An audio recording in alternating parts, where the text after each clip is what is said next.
So I wanted to talk a little bit about some of the insanity of the Iran war, and how it actually parlays into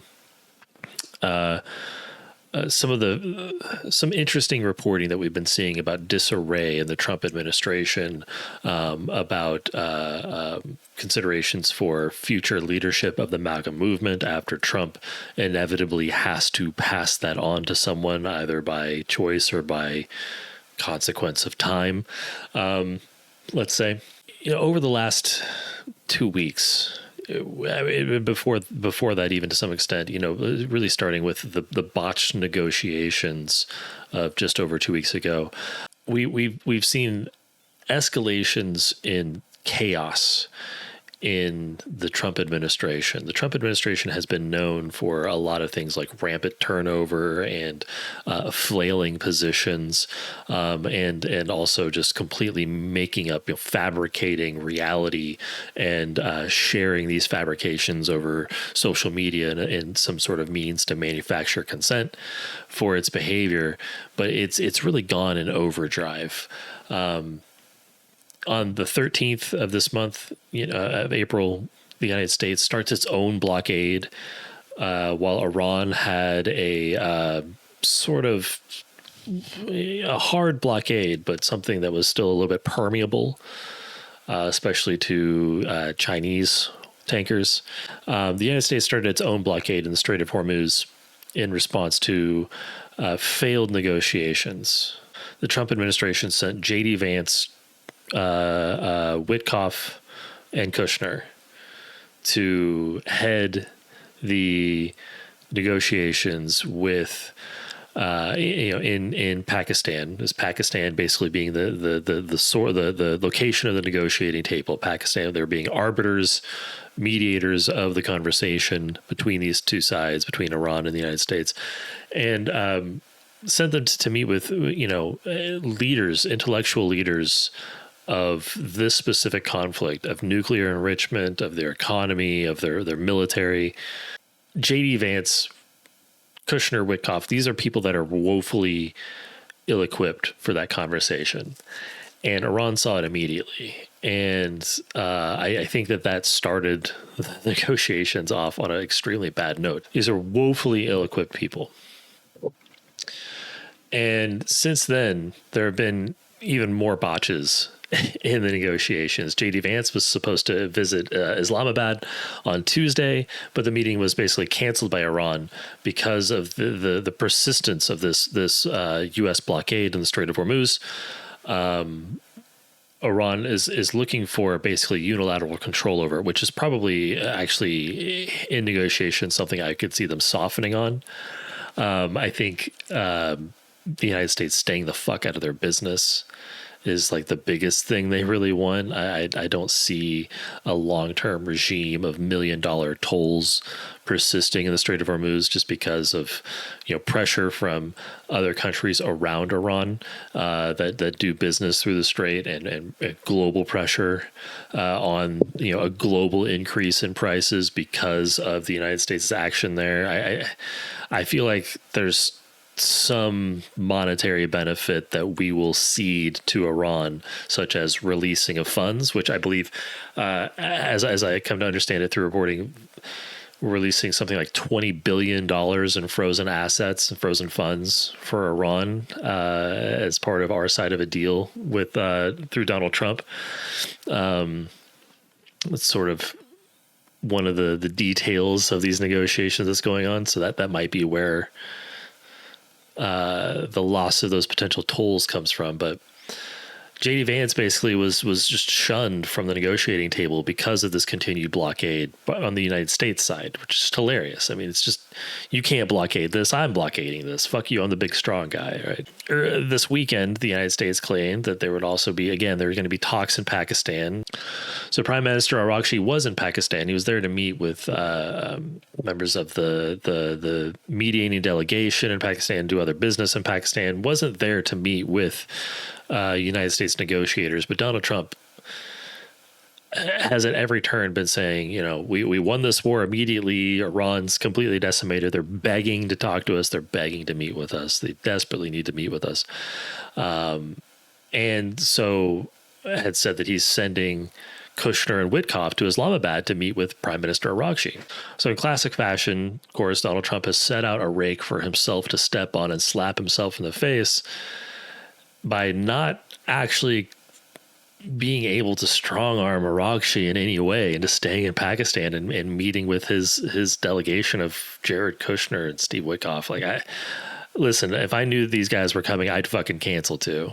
Like, seriously, I would cancel as well. But the fact of the matter is that Donald Trump was doing this on a lie. It was fully a lie. And so when caught in this lie, when Arakshi left Pakistan, Donald Trump said he basically was unilaterally canceling the trip, pulling Witkoff and Kushner back. They don't have time to waste on this, right? So as he posted on Truth Social, I just canceled the trip of my representatives going to Islamabad, Pakistan to meet with the Iranians. Too much time wasted on traveling, too much work. Besides which, there's tremendous infighting and confusion within their leadership. Nobody knows who is in charge, including them. Also, we have all the cards. They have none. If they want to talk, all they have to do is call.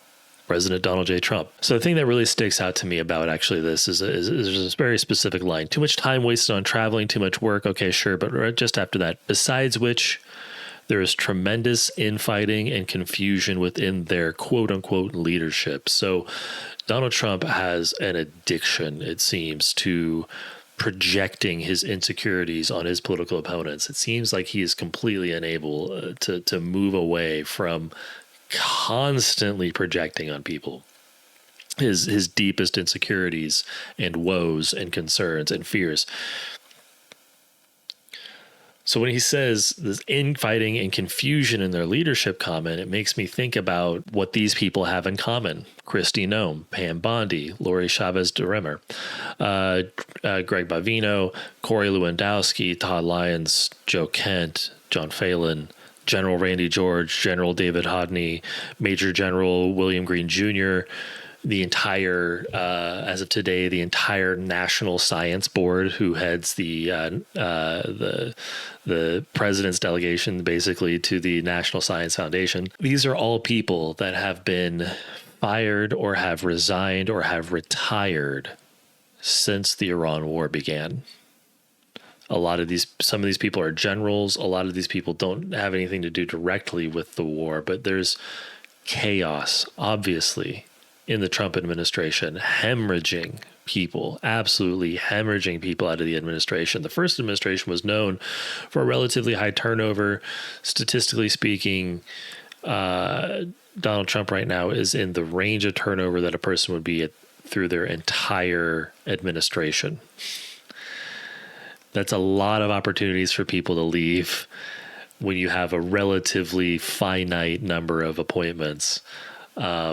In this short amount of time, a very large number of people have just walked away or have been fired from their position in this administration. That's not even to mention the number of people that have left before the Iran war. Some highlights being, Mike Walls, Dan Bongino, Billy Long, Susan Monarez, Cameron Hamilton, Elon Musk. Caroline Leavitt is out now, or heading out soon for maternity leave. Supposedly Donald Trump, J.D. Vance, other cabinet members are going to take her place. I don't know if she's going to come back to the position after maternity leave is up. Who knows if that position is going to be up and available. Donald Trump might be addicted to that particular spotlight at that time, or might be disillusioned by it very quickly, depending on what sort of reception he gets. So all of this chaos, and I call you back to that line, besides which there is tremendous infighting and confusion within their leadership. Individual agencies are rudderless. The Trump administration itself is guided by a person who doesn't seem to always know where he is, that's falling asleep during meetings, that seems to be facing some sort of frontal lobe degeneration, some sort of severe dementia or another similar mental disorder. A person that we should honestly, that should be in a position for us to take some some concern for and some care of, as their brain atrophies, as they become more addled. Instead, we're concerned about what he's going to do if he does actually get his hands uncontested on the nuclear codes, if he does call for a violent and abrupt end to the Iran war, and potentially create a worldwide crisis that somehow dwarfs the one that we're currently facing.